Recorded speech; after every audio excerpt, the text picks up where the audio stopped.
मांग रही है कि जो भाषा की का जो है उसमें 100 नंबर का है और उसके लिए 2 घंटे हैं, और मुख्य पेपर जो है वो भी 2 घंटे का है, लेकिन उसमें 150 मार्क्स का है।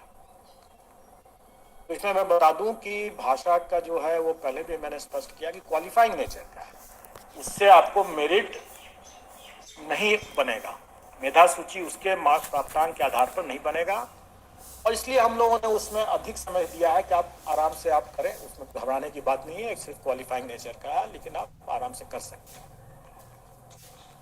लेकिन जो मुख्य पेपर है वो उसी पर मेधा आधारित होगा, प्रतियोगिता उसी पर है, तो उसमें हम लोग चाहेंगे कि जो अच्छे अभ्यर्थी हैं वो जल्दी बना पाएंगे, और जो अच्छे नहीं हैं, उतने स्मार्ट नहीं है, वो थोड़ा उनको विलम्ब होगा। तो इसलिए हम लोगों ने ज़्यादा क्वेश्चन रखा है, लेकिन हम लोगों ने फिर आपस में विचार करके और अभ्यर्थियों की एक बड़ी मांग को ध्यान में रखते हुए हम लोगों ने पहले जो 150 क्वेश्चन रखा था उसको घटा करके 120 किया है मेन।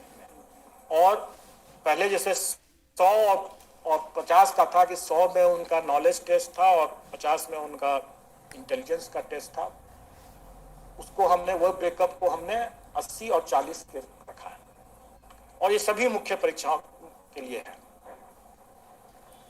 मतलब 120 क्वेश्चन रहेगा, 80 और प्लस 40। और ये भी मैं स्पष्ट कर दूं कि एक पद के लिए एक ही मेन पेपर है। कई बार लोग ये कहते हैं कि इतना व्यापक सिलेबस है कैसे पढ़ेंगे, तो ऐसा नहीं है कि उनको सभी पढ़ना है, उनको तो सिर्फ एक ही पेपर की तैयारी करनी है। अगर एक पद के लिए तैयारी कर रहे हैं तो एक ही पेपर की तैयारी करनी है, मेन पेपर। भाषा तो सबके लिए लागू है, वो तो क्वालिफाइंग नेचर का। तो इसलिए अगर वो दो पद के लिए तैयारी कर रहे हैं तो उनको 2 पेपर पढ़ना पड़ेगा, 2 पेपर के हिसाब से पढ़ना होगा। और ये भी है कि उनको जो अपना विषय उनका है, मतलब जिसमें वो स्टेट की परीक्षा पास किए हैं, उसी विषय से उनको देना है। और इसमें सिर्फ पहले मैंने स्पष्ट किया है कि सिर्फ कॉमर्स का ही एक ऐसा विषय है जिसमें कि अगर वो स्टेट किए हुए हैं तो उसमें उनको विकल्प है विषय का, उसमें 3 विकल्प है, अकाउंटेंसी है और एक बिजनेस स्टडी है या एंटरप्रेन्योरशिप है, और एक और है, वो आपको सब विज्ञापन में सब मिल जाएगा उसमें। तो ये बातें हुई पाठ्यक्रम के बारे में।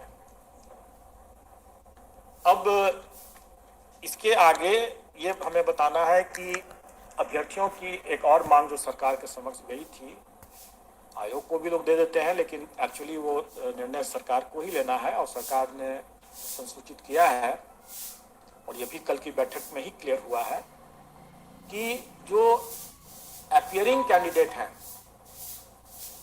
उनको भी हम लोग मौका देंगे।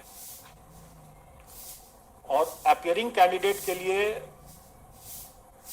शैक्षणिक प्रशैक्षणिक अर्हता का कट ऑफ डेट जो होगा वो 31/8/2023 होगा।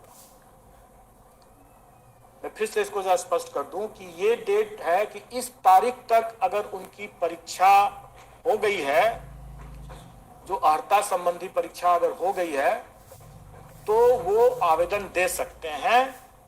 उनका परीक्षा फल बाद में भी निकले तो कोई हर्ज नहीं है, उनको हम लोग भाग लेने का, इसमें आवेदन और प्रतियोगिता में भाग लेने का मौका दिया जाएगा। ये बिंदु लोग डिमांड करते रहे हैं, और मैं समझता हूं कि अगर इस पॉइंट पर अगर किसी को अभी भी अगर कोई संशय है तो पूछ लेंगे। 31 अगस्त 2023 परीक्षा हो जानी चाहिए। यस, इस तारीख तक परीक्षा सिर्फ में उसको हो जानी है, तो वो भाग ले सकते हैं। परीक्षा फल जब भी आएगा तब आएगा।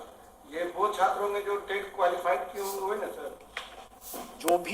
जो भी अर्हता संबंधी परीक्षा है, अगर वो उनका पेंडिंग है, या तो परीक्षा नहीं हुई है या परीक्षा फल उसको नहीं मिला है, तो दोनों ही स्थिति में वो भाग ले सकेंगे, बशर्ते इस तारीख तक उनकी वो परीक्षा संपन्न हो जाए और उसमें वो भाग ले वो तो लें। सर ये सबके 18 और 8 जिसका होगा सब वही का जो सब पीरियड लंबित है। कई कॉम्बिनेशन हो सकते हैं, उसको आप उस कॉम्बिनेशन की बात आप मत सोचे, अभी करें। कुछ के लिए कुछ लागू होगा, कुछ के लिए कुछ और लागू होगा, कुछ की कुछ और बातें होंगी। मैंने आपको एक विस्तार से ये बता दिया कि जो भी अर्हता संबंधी परीक्षा उनको देनी है, अगर वो परीक्षा 31/8/2023 तक संपन्न हो जा रही है, या अगर पहले संपन्न हो चुका है और उसका परीक्षा फल अभी नहीं हुआ है, तो भी वो दे सकते हैं। और परीक्षा फल उनको बाद में निकलता है तो भी वो दे सकते हैं, क्योंकि हम लोग जब उनका डॉक्यूमेंट वेरिफिकेशन के लिए, जब उसके कागजातों के प्रमाण पत्रों के सत्यापन के लिए जब उनको आमंत्रित करेंगे, तब उस समय उन्हें उस परीक्षा में का एडमिट कार्ड, जिसमें कि वो कह रहे थे कि हम 31 अगस्त तक अपीयर हो रहे हैं, उसका एडमिट कार्ड दिखाना होगा और फिर उस समय उसका परीक्षा फल भी दिखाना होगा, जब हम डॉक्यूमेंट वेरिफिकेशन के लिए उनको बुलाएंगे। सर यहाँ पे एक सवाल है, ये जो आप 31 आठ का ये